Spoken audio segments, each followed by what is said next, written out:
बिस्मिल्लाहिर्रहमानिर्रहीम। अस्सलाम वालेकुम नाज़रीन, आप देख रहे हैं नेशनल न्यूज़ में हूँ आपके साथ लुबना चौधरी। बुलेटिन का बाकायदा आगाज़ करते हुए आपको बताते चलें, नारोवाल से नुमाइंदा मोहम्मद फारूक की रिपोर्ट के मुताबिक खाने के औकात में सुई गैस की बंदिश ने आवाम की जिंदगियों को अजीरन बनाकर रख दिया है।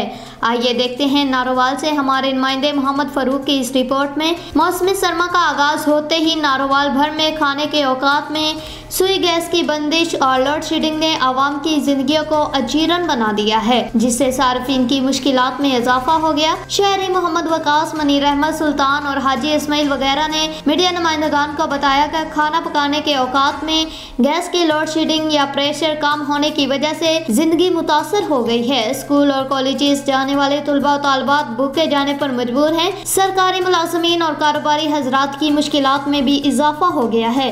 बाजारी खाने नाकस और पॉकेट पर इजाफी बोझ हैं, जबकि गैस के बिल्स ने भी कमर तोड़ दी है। मुतासरा इलाकों में गली खजूर वाला मोहल्ला, इस्लामपुरा, मोहम्मदपुरा, गंज हुसैनाबाद, अबू बकरपुरा, जवाद कॉलोनी और दीगर इलाकों के मकीनों ने वफाकी हुकूमत और आला हुकाम से मुतालबा किया है कि खाना पकाने के औकात में लोड शेडिंग न की जाए और बिला तातुल गैस की फराहमी को यकीनी बनाया जाए। हमारी मरियम नवाज वज़ीर आला पंजाब से गुजारिश है कि हमारे इलाके में गैस बिल्कुल नहीं आ रही। कभी बहुत ज़्यादा प्रेशर कम होता है, कभी आती नहीं है, जिसकी वजह से हमारे बच्चों के लिए खाने के लिए स्कूल के टाइम जाने के लिए गैस नहीं होती है। बच्चे बगैर नाश्ते के स्कूल के जाते हैं।